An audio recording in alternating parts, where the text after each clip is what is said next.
This is problem 1585 on page 692. An automobile tire rolls to the right with its center A moving at a constant speed of 90 kilometers per hour. Knowing that the diameter of the wheel is 550 millimeters, determine the acceleration of point C and of point D. All right, here's our given.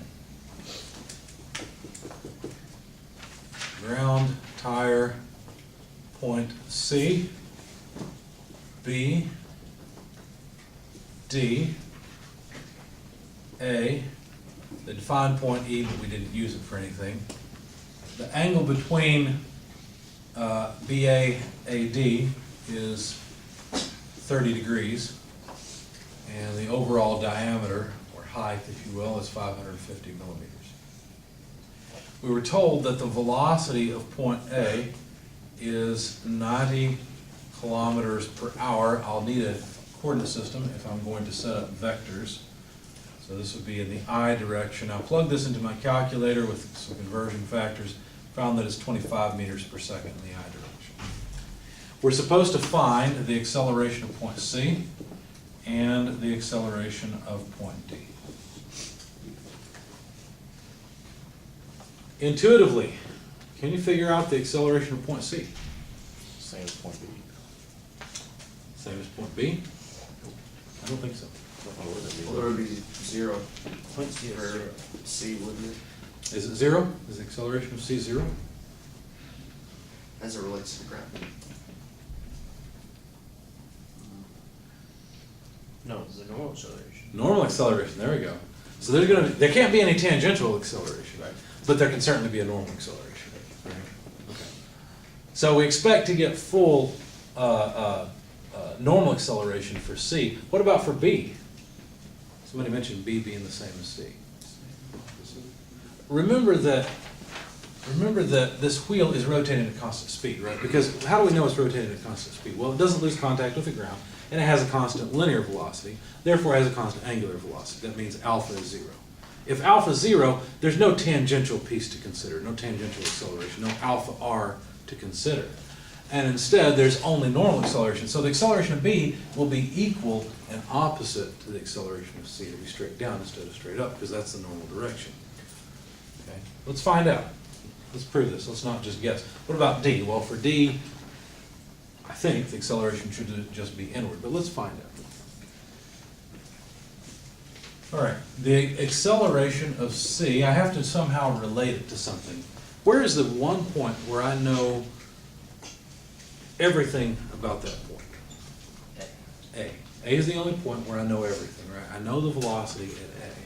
So I'm going to use that as my reference. Acceleration of A plus acceleration of C with respect to A. But the acceleration of A is exactly zero. Wait a second, did I shoot myself in the foot by choosing A?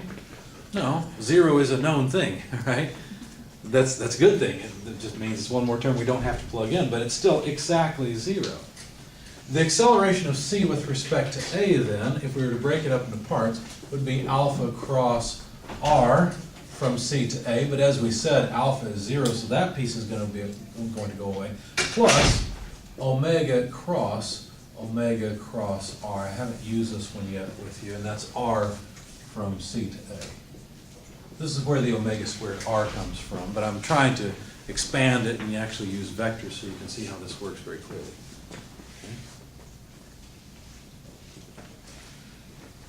Now we have to be careful. These parentheses suggest that I better take this cross product first.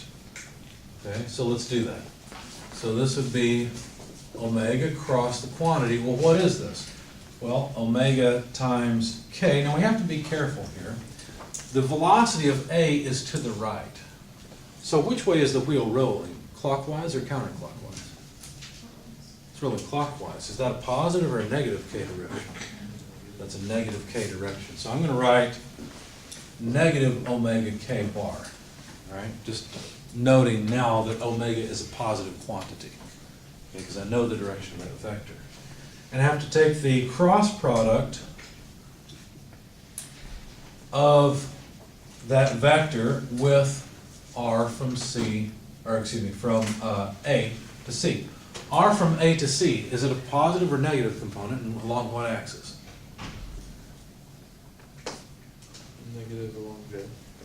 negative along j. So I need a negative j here, right?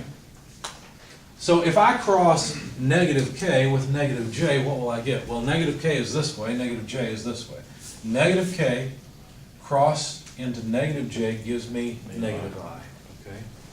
So this is omega cross, let's just extract the scalar components, omega RCA negative I, okay? But omega, the vector, is actually negative omega k, isn't it? Okay. So I need to then take the cross product with omega r, lowercase r, c with respect to a. Let's put the negative sign out here. No, let's leave it over here. Negative I. Does that make sense? Okay, I'm not multiplying this first. These two go together first, okay? And then I take the cross product. So you tell me, what direction of vector do I end up with here? Positive j. Positive j. Because negative k crossed into negative I gives you positive j. So this is, let's take the scalar components, omega squared RCA, and simply positive j. Okay? So now we know the direction of the acceleration of point C, it's up. That's not really a surprise, that's exactly what we expected, wasn't it? I just wanted to take you through this so you can see where that omega squared r comes from. Okay?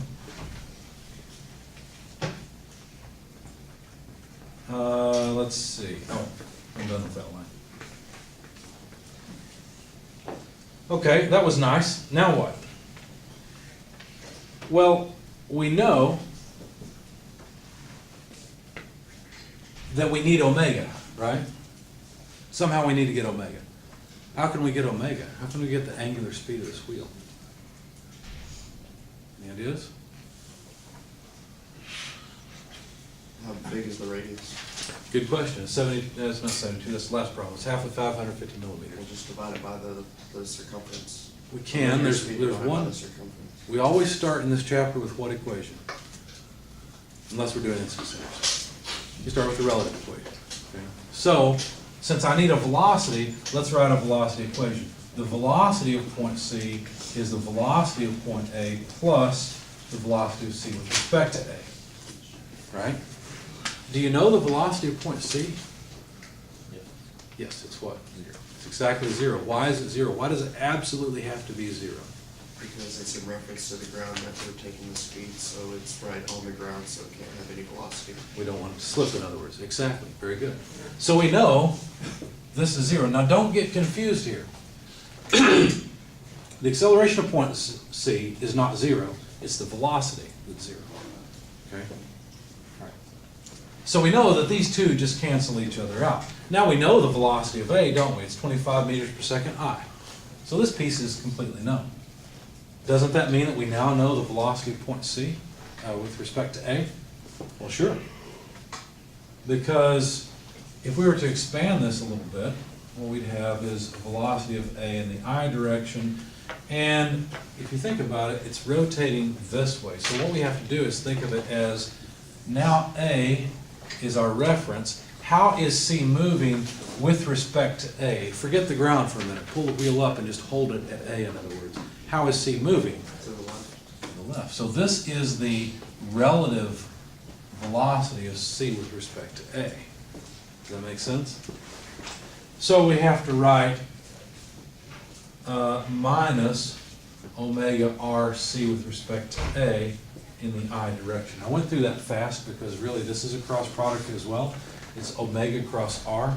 I'll leave it to you to figure out the cross product and figure out that you get a negative I direction, okay? So I suggest you look into that. Like I said, for velocities, I just went with instant centers because I think it's easier. But if we're going to do this, then you need to know how to get that resultant vector. It's just the same way as what we've been doing with accelerations, just cross products. That's easy. So what does this mean? Well, if 0 is on the left-hand side, that means that this component is equal and opposite to this component. So the velocity of A equals omega RC with respect to A. right? And so omega is exactly the velocity of A divided by RC with respect to A. I think that's what you said, right, Mr. Fitzgerald? I was get you and Frederick confused for some reason with your last name. So that's it. So if we take the velocity of A, 25 meters per second, divided by the radius, well, that's 0.55 meters over 2, right? Because 550 millimeters is 0.55 meters. 0.275. Okay, thank you. I didn't ever calculate it in my solution, I just divided by 2. No, you're fine. No problem. I just skipped it over too. So if you plug in the numbers, let me just jot down over here that then the angular speed comes out to about 90.91 radians per second. We have to be careful, that is clockwise. You already know that. Okay? So now that we've kind of taken a detour, we know the angular speed. So the acceleration of point C can now be computed because we've got negative 90.91 radians per second. Sorry, per second, that's the angular speed. Quantity squared. Why did I plug in negative? Well, because this omega is in the negative sense, so I just went ahead and plugged it in. Negative. RCA is just 0.55 meters over 2. I still didn't calculate the radius. Anyway, plugging that into your calculator, and of course this will end up being in the J direction like we discovered before. Plugging it in, you get about 2,272.7 meters per second squared in the J direction. Okay, so there's the acceleration of point C. 2,272.7 meters per second squared, fully upward just as we expected. They didn't ask us for the acceleration of point B, but I'll leave that to you to figure out. You can do the same thing. Instead of saying C, you can plug in B here and relate its acceleration to the acceleration point A, and you should get negative 2,272.7 J meters per second squared. Let's calculate the acceleration of point D. Do the same thing again.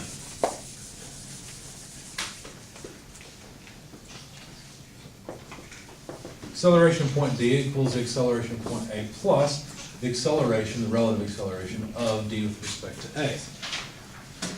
Now, again, we can break this up into components. We know that, first of all, the acceleration of A is 0. We can break this up into tangential and normal components, but the tangential component will go away. And so all we will end up with is omega cross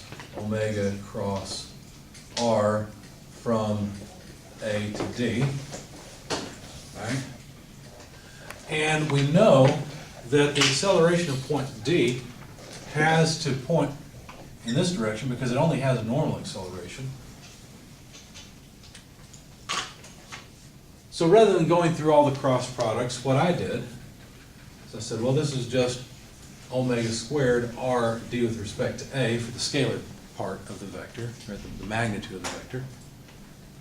And then I know that the normal acceleration vector has to be pointed in this direction. So it's got a positive I component and a negative J component. Now, to figure out whether it's sine or cosine, I drew it like this. Here's our normal vector. And it will have a negative J, positive I component. The angle is right here. There's our angle. And so the I component will be the sine part, and the J excuse me. The J component will be the cosine part. So I just wrote sine theta I minus cosine theta J. Does that make sense? I didn't bother with all the cross products this time. I wanted to show you both ways. Okay. We already know the sense of the vector. So this is just negative 90.91 radians per second, quantity squared, still 0.55 meters over 2. Sine 30 degrees I minus cosine 30 degrees J. This comes out to about 1,136.36 I minus 1968.24 J. Both are meters per second squared. Do me a favor, I didn't do this. Take the magnitude of that vector and see what you get. What do you think you'll get? You know what you should get? It's whatever the acceleration. 2,200. Exactly. Omega squared r. There's no alpha piece here, right? There's no tangential acceleration to consider. So all these points, be included, have the same acceleration, all pointed towards it. Yep, it does work. All right. Questions, comments, anything else? You guys about worn out from all this?